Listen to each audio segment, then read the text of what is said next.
उनके लिए हमने तरह तरह के पकवान बना करके चढ़ा रहे हैं, लड्डू बना करके चढ़ा रहे। कैसे गोपाल को खिलाने तो वही हाथ में धर के खिलाने जाना है ना। लड्डू बना करके खिलवा रहे हैं, कई तरह के पकवान बना करके चढ़ा रहे हैं, लेकिन एक खुटा में वो चौतरिया बनी है, वहां पर नहीं जा रहा। कैसे वहां पे वो दिख नहीं रहा है। इनके तो आप देख लेना 8 हाथ दिखाई दे रहा है, एक जन के 8-8 हाथ दिखाई दे रहा है, कोई कोई के 4-4 हाथ दिखाई दे रहा है। एक में त्रिशूल लाए हैं, एक में चक्र लाए हैं, एक में धनुष बांध लाए हैं, एक में गदा लाए हैं। आने की 7 हाथ जो है बिल्कुल छराछर हथियारों से सजे हुए दिखाई दे रहे। आप लोगों को डर नहीं लगता है? डर नहीं लगे आप लोगों के लाने? अगर वैसा ही रूप, अगर साकार रूप में अगर उतना ही बढ़वा जाए तो क्या करो बताओ? पांव पड़न लगो कि भागते हो भाई बताओ ना। आज एक इतनी सी पुतरिया के लाने आप लोग बड़े झूला झूला करके पकवान चढ़ा रहे हैं, और उसमें 7 हाथ ऐसे उसके अस्त्र और शस्त्रों से सजा होता है। सिर्फ एक हाथ जो होता है पता नहीं काहे के खाबे के हैं कि आशीर्वाद के लाने, है ना। वो हाथ बस ऐसा मिलेगा, और बाकी आप लोग देख लेना, विचार करो।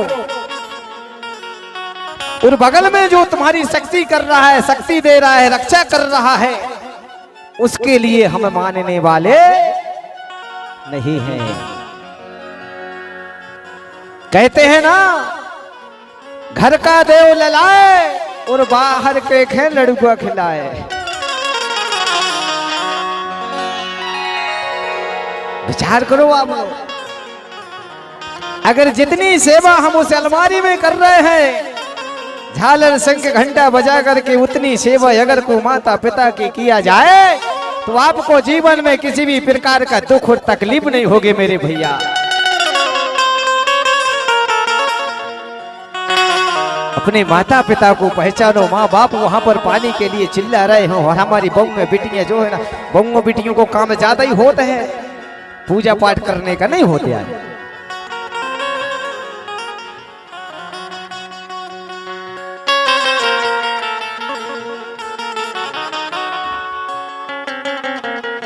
तो हमारी माताओं से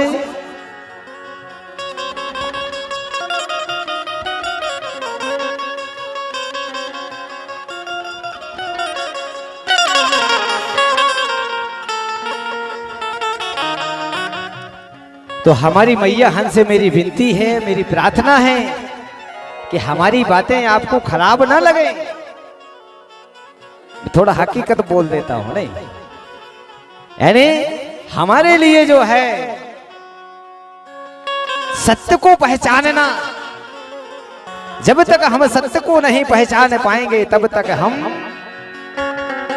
सत्य मार्ग पर नहीं चल पाएंगे। अगर मूर्ति को हमें पूजना है तो मूर्ति हमारी माता पिता है, माता पिता को पूज लीजिए। आपने वही मूर्ति की वंदना कर लिया। अरे हम जिसके लिए जो हमें वरदान देगा, है ना, उसकी हमें वंदना करनी चाहिए। तो मेरे बहन भाई,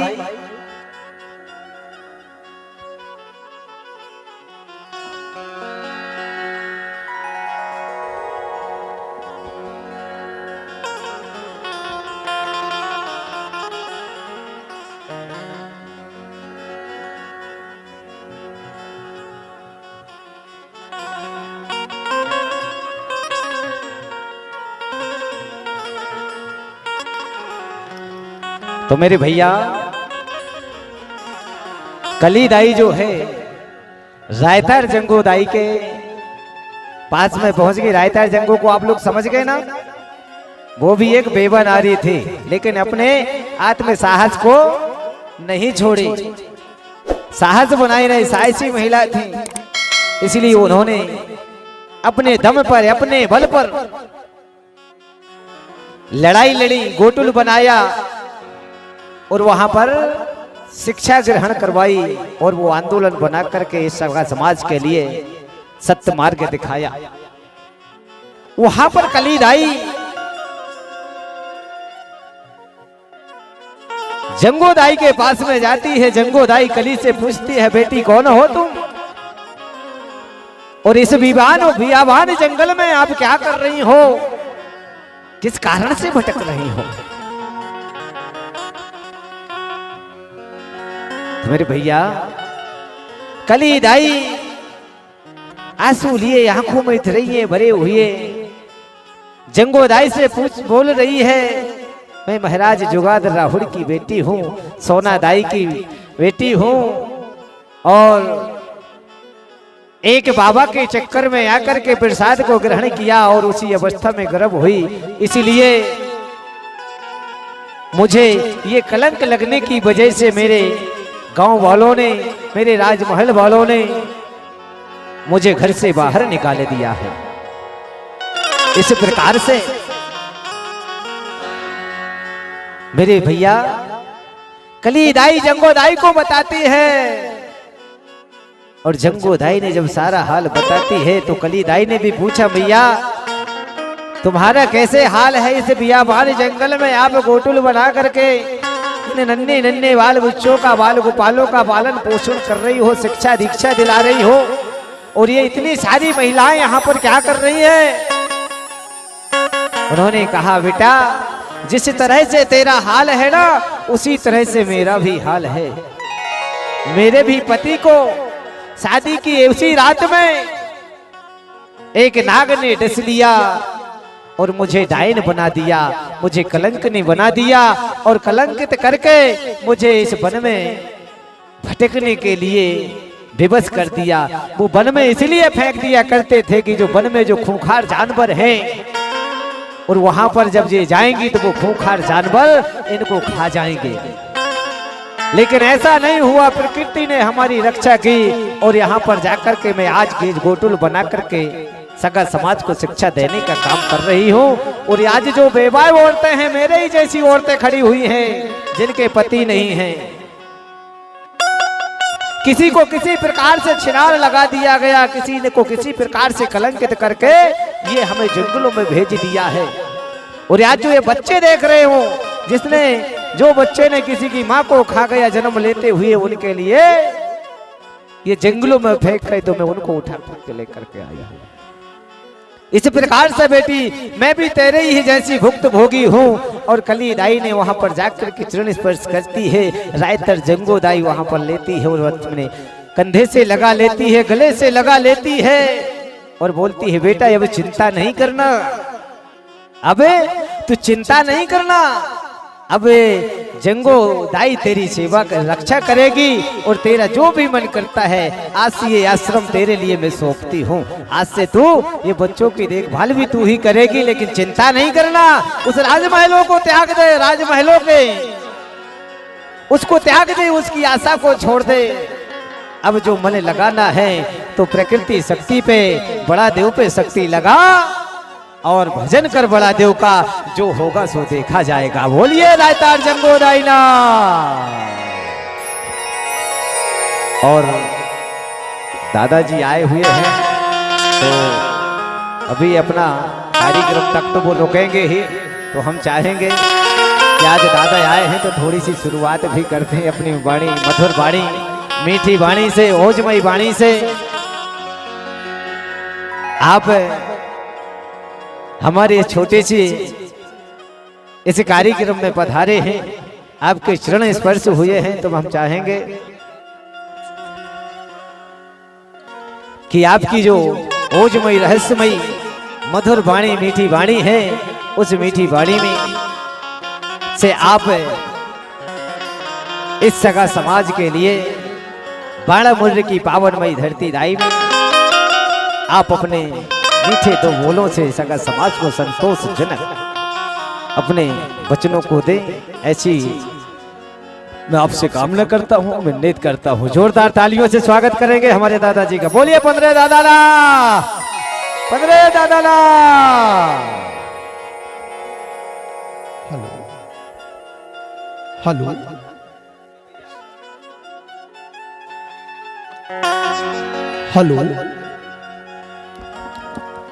हेलो सेवा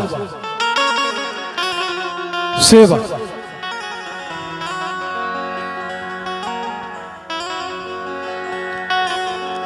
बोलो प्रकृति शक्ति फड़ा प्रेणोता सेवा सेवा सजोर प्रेणोता सेवा सेवा धर्म गुरु कुपार लिंगोता सेवा सेवा अपने अपने जन्म देवैया दादा दाईना सेवा सेवा यहाँ के सभी देवी देवता ना सेवा सेवा मातृ शक्ति ना सेवा सेवा पितृ शक्ति ना सेवा सेवा।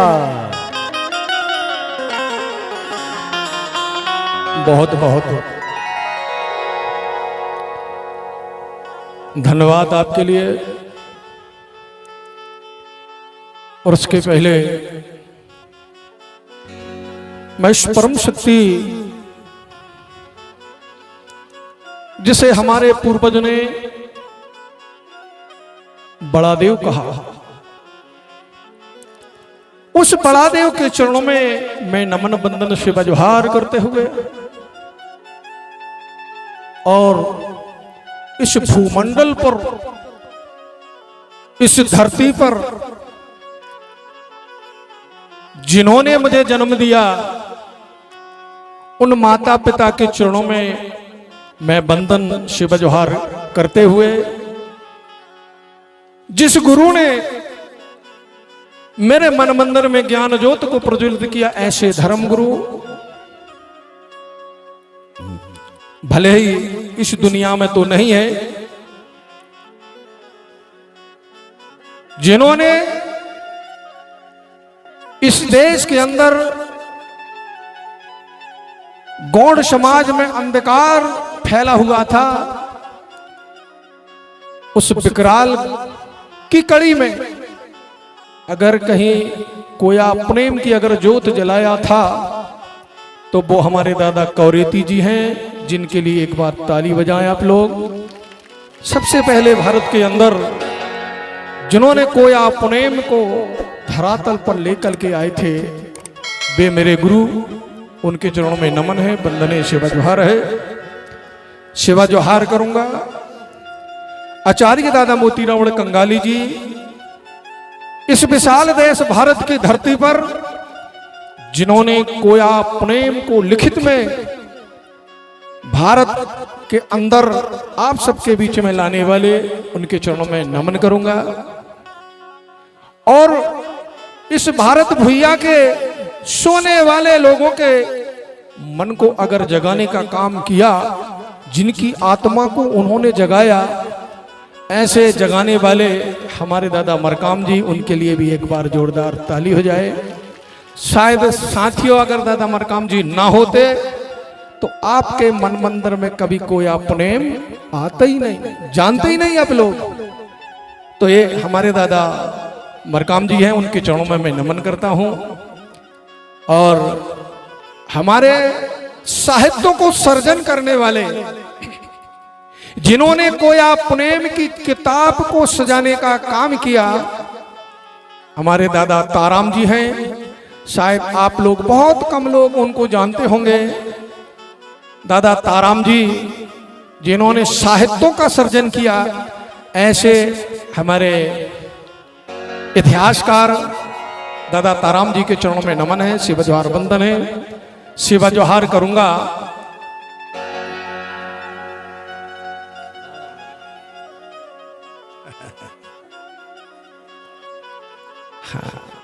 जहां बरस रहा है वो मैं नमन करता हूं, सेवा जोहार करता हूं। और वहां पर हमारे आज इस पुनेम के प्रवक्ता हमारे ध्रुवे जी जो पुनेम आचार्य हैं, उनको भी मैं सेवा जोहार करूंगा। और सेवा जोहार करूंगा उनके सहयोगी हमारे मर्दन साहब ध्रुवे जी, और सेवा जोहार करूंगा हमारे और अन्य धर्माचार्य यहाँ पर विराजमान हैं, उनको भी मैं सेवा जोहार करूंगा। सेवा जोहार करूंगा आप हम सबके मन को मोह लेने वाले हमारे सभी वाद्य कलाकार जो आपके मंच में शोभा दे रहे हैं, सभी हमारे पैड मास्टर, ढोलक मास्टर और हमारे बैंजो मास्टर जो मेरे बहुत पुराने साथी हैं, उनको भी मैं सेवा जोहार करता हूँ। सेवा जोहार करूँगा हमारे बाबा जी। कहाँ चले गए बाबा जी? हमारे बाबा जी जो यहाँ पर बैठे थे, उनको भी मैं सेवा जोहार करूँगा, जिन्होंने भी मुझे आपके क्षेत्र में बहुत पहले आमंत्रण किया था। हमारे मर्दन शाह जी धुर्वे जी जो है इनकी आपके गांव में, उन्होंने मुझे समय दिया था, उनको भी मैं सेवा जोहार करूंगा। सेवा जोहार करूंगा हमारे बीच में जो हजारों हजारों जड़ी बूटियों को अपने हृदय में स्थान देने वाले दादा पूरे भारत के अंदर इतने विख्यात हैं कि एक भी रोग उनके हाथ से छूट नहीं पाता है। जो रोगी उनके हाथ लग जाता वो ठीक ही होके जाता है। ऐसे दादा हमारे उइके जी आपके सामने विराजमान हैं, उनको भी मैं सेवा जोहार करूंगा।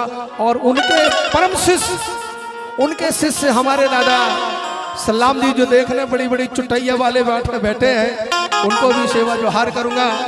और सेवा जोहार करूंगा मेरे शिष्य यहाँ मरावी जी जो अभी अभी आए हुए हैं मड़वा से, उनको भी मैं सेवा जोहार करूंगा। सेवा जोहार करूंगा हमारे इस पुनेम की जगह को सजाने वाले सभी छोटे और बड़े व्यापारी यहाँ पर आए हुए हैं। आप सभी को सोहन साहब 15 की ओर से सभी को जय सेवा, जय बड़ा देव, जोहार जोहार, जोहार जोहार। साथियों, मुझे बहुत प्रसन्नता महसूस हो रही है कि आपने इस छोटे से बालक को मंच दिया, जगह दिया और आपके क्षेत्र में आने का एक मौका दिया।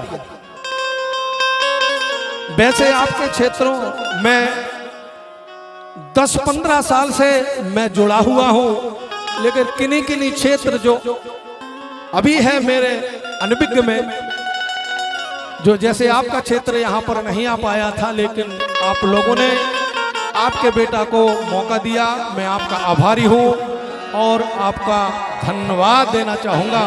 तो साथियों, ज़्यादा समय न लेते हुए मैं कुछ कहना चाहता हूँ। जो मेले पर पुनेम के इर्द गिर्द जो लोग घूम रहे हैं, अपना फालतू समय खराब कर रहे हैं और इधर उधर की चटपटी चीजों को देख देख करके अपने मन को संतुष्टि दिला रहे हैं, तो मैं सबसे निवेदन रिक्वेस्ट करना चाहता हूं कि आप सब लोग पुनेम के मंच में आने की कृपया करेंगे। सभी लोग आइए भैया, सब लोग मंच पर आए, तभी मैं आगे अपनी बात रखूंगा। अगर आप लोग मंच में नहीं आएंगे, कितनी बिछाई खाली पड़ी है, बिछाई का के लिए लगाए हुए हैं मेरे भैया। नहीं तो एक काम करो, सब लोग इधर उधर उठ के खड़े रहो और हम तो धर्माचार आप अपना काम करेंगे। अरे भैया, ये कथा है, यहाँ नाच गाने का मंच नहीं है जो कहीं भी खड़े होकर के कहीं भी हम मौज मस्ती ले सकते हैं, ऐसा नहीं है। ये है पुनेम, और पुनेम पवित्र पवित्र कहलाता है। और इस पवित्रता में अगर आप लोग बैठ करके रसपान नहीं करेंगे, आनंद नहीं लेंगे, तो फिर तुम्हारा जीवन ही बेकार है। तो आइए मेरे भाइयों, सब लोगों से मैं निवेदन करता हूं कि आप लोग सब लोग आइए। जितने आप लोग घूम रहे हैं, ये मंच मेला नहीं है, मड़ई नहीं है।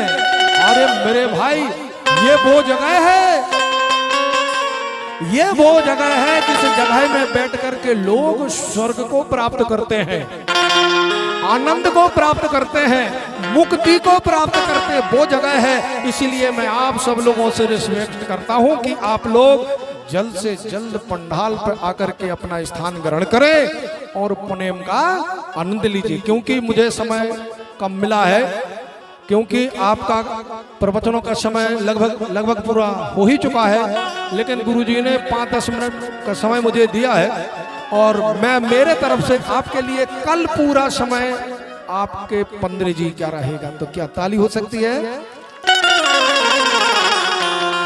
कल आपके 15 जी का पूरा समय रहेगा। इसलिए मैं अभी सिर्फ आपके लिए 5-10 मिनट का समय लेता हूं। तो आइए, आप सबका मैं स्वागत, वंदन, अभिनंदन करता हूं और इस मंच में बैठ करके बस थोड़ा 2-5 मिनट आप लोग सत्संग के माध्यम से आनंद लीजिए। देखिए, अभी हमारे गुरुजी ने, ध्रुवे जी ने बहुत अच्छी बातें बताई है, शायद आप लोगों ने मन लगा करके सुना भी है। सुनने के बाद मैं आप लोगों से पूछना चाहता हूं, क्या पूछना चाहता हूं? अभी आप लोगों ने कथा के माध्यम से सुना होगा, हमारे गुरुजी कह रहे थे कलियादाई कलियादाई कलियादाई। मैं आप लोगों से जानना चाहता हूं कि वो कलियादाई कौन है और किसको कलियादाई कहते हैं। दूसरा प्रश्न है, आखिर उसको कलियादाई क्यों कहा जाता? क्या कहीं से आ सकता है जवाब? आ सकता है कहीं से? नहीं आ सकता है। इसलिए नहीं आ सकता है कि आप लोगों ने कथा मन लगा करके नहीं सुना। अरे भाई, कथा को मन लगा करके सुनना चाहिए और गुरुजी के हर एक एक शब्द को समझना चाहिए। जैसे कि मैंने आपसे कहा, अभी गुरुजी कलियादाई की बहुत सुंदर कथा और चर्चा को बता रहे थे। उसी कलियादाई के बारे में मैं आपको जनाना चाहता हूं और जानना भी चाहता हूं। जनाना इसलिए चाहता हूं कि जिस कलिया को आप लोग अपने जीवन में अभी अभी सुनवे जा रहे हो, आज के 10 साल, 20 साल, 50 साल, 100 साल कभी नहीं सुने, किसी पुराणों के माध्यम से कभी नहीं सुने, किसी वक्ता के माध्यम से कभी नहीं सुने, किसी गुरुजी के माध्यम से आपने कभी नहीं सुना। अभी अभी सुन रहे हैं आप लोग, और अभी अभी सुनने के कारण ही आप लोग कलिया के बारे में पूर्णतः ज्ञान नहीं है। कलिया कौन है समझो। कलिया के बारे में बताना चाहता हूं। जैसे अभी गुरुजी आपको कह रहे थे कि कलिया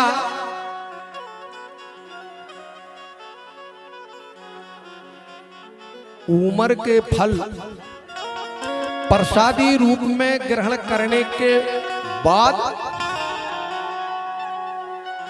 गर्भाधान हुआ, तो क्या आप सच मान गए? सच माने हैं कि आपने?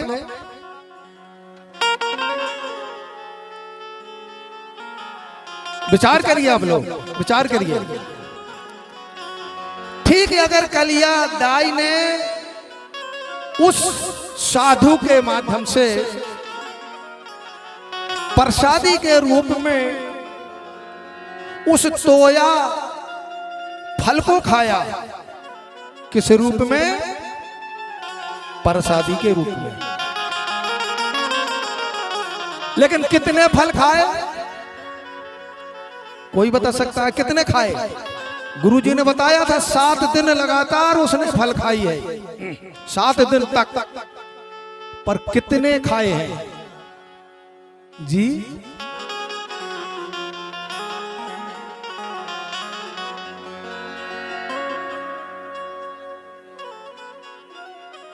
हाँ, रानी साहब की बहुत सुंदर बात है,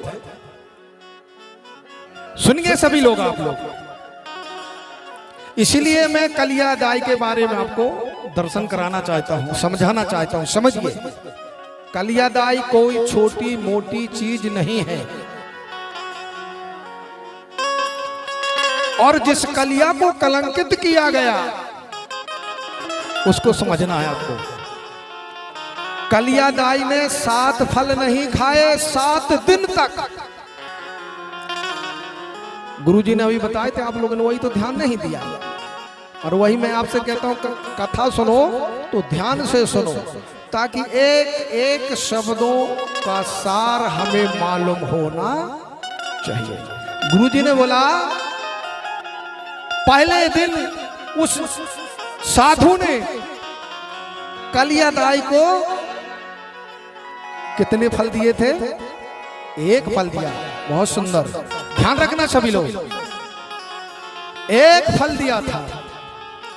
उस एक फल प्रसादी के रूप में ग्रहण करने से कलिया को वो सुकून प्राप्त हुआ था, जिस सुकून आपको कथा सुनने से प्राप्त होता।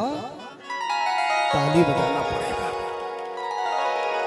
कथा सुनने से सुकून प्राप्त होता होगा।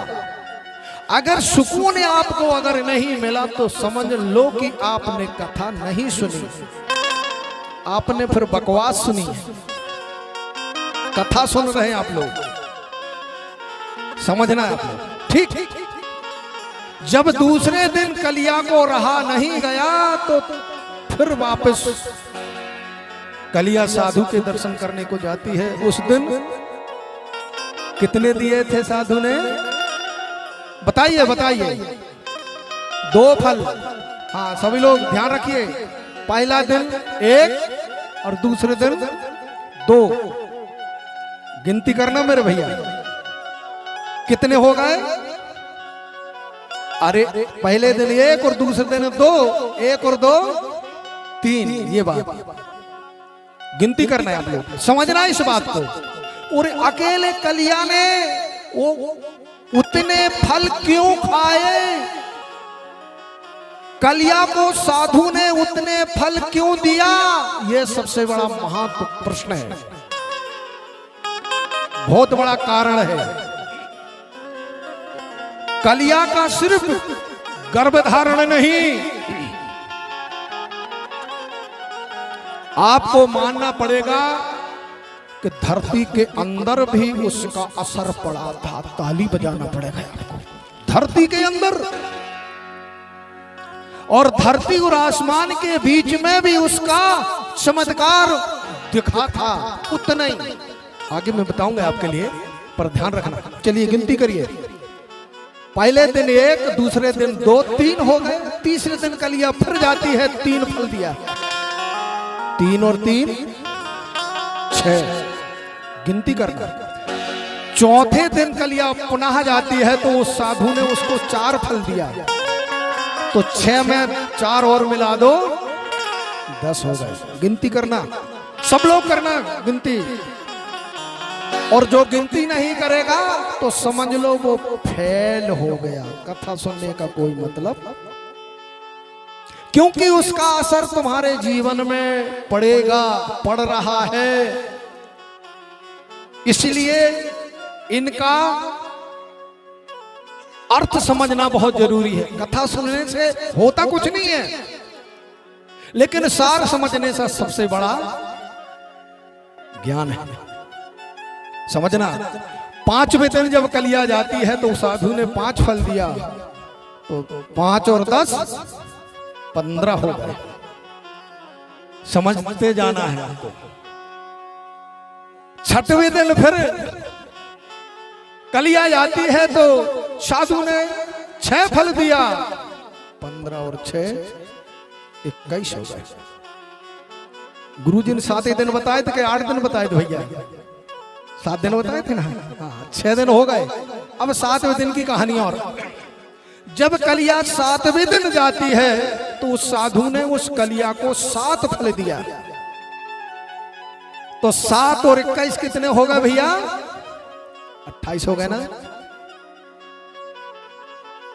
गिनती गलत तो नहीं हुई? एक बार और रिपीट कर लो, कहीं गिनती अरे कोई भूल जाता है, गलती हो जाती है। एक बार फिर से रिपीट। पहले दिन 1, दूसरे दिन 2, 2 और 1 3, चौथे दिन 4, 3 और 4। समझते जाना। इसी प्रकार संख्या बढ़ती चली जाती है। तो 7वें दिन कुल मिलाकर के 1 दिन से लेकर के 7 दिन तक कलिया ने जो फल खाए वो कुल मिलाकर के 28 फल होते हैं। तो समझिए आप लोग, तो वो कलिया नहीं है जिस कलिया को लोग कलंकित कर रहे हैं। अरे कलिया वो है जो आज तक कलंकित नहीं हुई। ताली बजाना पड़ेगा आपको, आज तक कलंकित नहीं हुई है। उसी 28 फल को कलिया ने खाया जिसके द्वारा कलिया का गर्भधारण हुआ।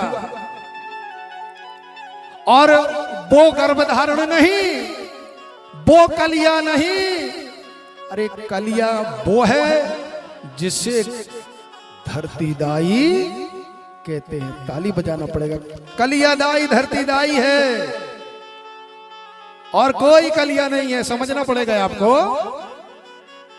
जैसे कि कलिया ने यहां 28 फल खाई, इसी प्रकार आज भी आप लोग देखेंगे धरतीदाई के गर्भ में आज भी 28 धातु प्राप्त होती हैं। 28 धातु प्राप्त होती नहीं होती, मैं ये बताइए। लोहा, रांगा, पीतल, कांसा, है ना, सोना, चांदी, हीरा, मोती इत्यादि, मतलब कि ये कुल मिलाकर के 28 धातु हुआ करते हैं। समझ गए? तो कलिया ने वो 28 फल खाई, तो ये समझ लो कि धरतीदाई के गर्भ में भी 28 धातु पैदा हो गए। और इसी प्रकार आकाश में, आकाशी गंगा में, नक्षत्रों में